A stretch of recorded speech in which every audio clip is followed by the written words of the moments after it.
Bonjour à toutes et à tous, bienvenue sur Grand Littoral TV, votre chaîne d'information régionale en images en 8 minutes. Voici l'essentiel de l'actualité du jour près de chez vous, en ce jeudi 28 février. D'abord vos prévisions météo. Comme annoncé depuis plusieurs jours, le retour des nuages et des pluies. Aujourd'hui dans la région, les perturbations arrivent par l'ouest, par la mer et apportent des averses. Du littoral à l'intérieur des terres, du vent également aujourd'hui. Les températures sont bien évidemment en nette baisse par rapport aux derniers jours, mais restent agréables pour la saison. Aujourd'hui, on aura 9 degrés à Calais, 10 à Dunkerque et à Boulogne, 11 degrés à Saint-Omer. Les prévisions météo complètes après ce journal. L'information à la une, c'est la fin de l'épisode de pollution dans la région après avoir atteint 8 sur 10 à Calais, Dunkerque et Saint-Omer. L'indice Atmo va retomber à 5 aujourd'hui, soit une qualité de l'air moyenne. Une valeur suffisante néanmoins pour lever les restrictions de vitesse et notamment la circulation différenciée dans la métropole lilloise. Hier, pour la première fois, les véhicules les plus polluants de vignettes critères 4 et 5 n'avaient pas le droit de circuler. Les forces de l'ordre étaient en place pour contrôler le respect de cette réglementation. Aujourd'hui, la mesure n'est pas reconduite, de même que la restriction de vitesse de 20 km par heure sur les axes routiers et autoroutiers. Une bonne nouvelle tout de même, même si je vous le disais, l'indice de qualité de l'air Atmo sera de 5 aujourd'hui, c'est une qualité moyenne.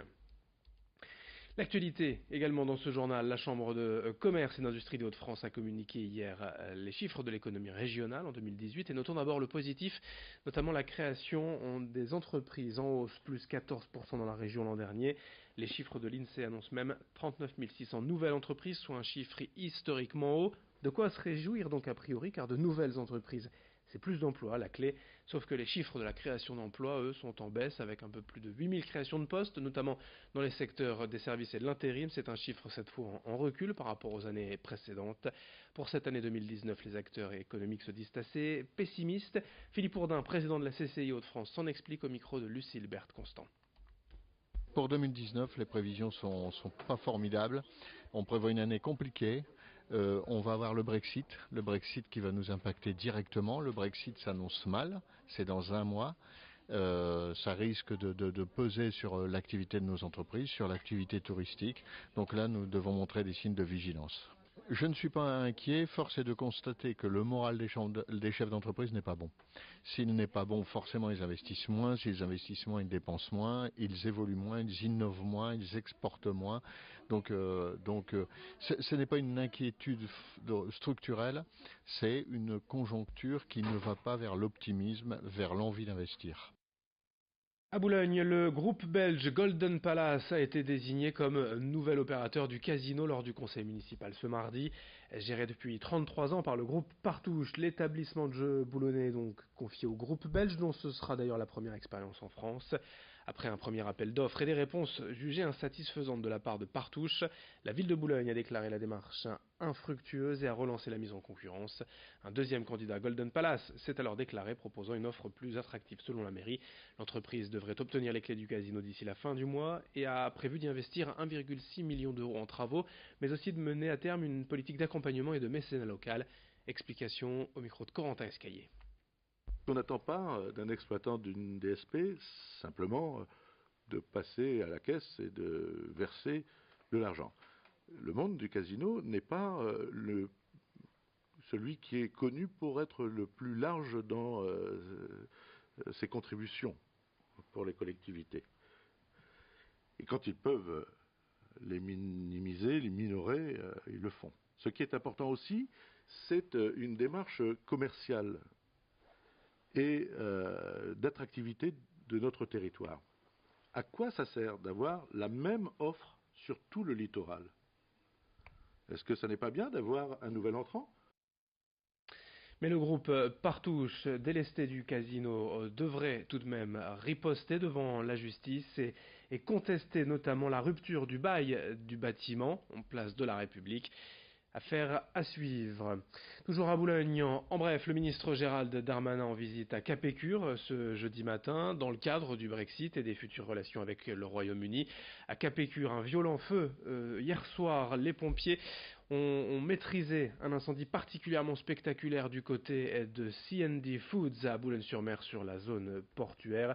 Vers 20 heures, des flammes qui donc s'évacuait de l'entrepôt en question à Capécure, un entrepôt vide, inutilisé, pas de blessés donc, mais un impressionnant incendie hier soir sur la zone portuaire à Boulogne.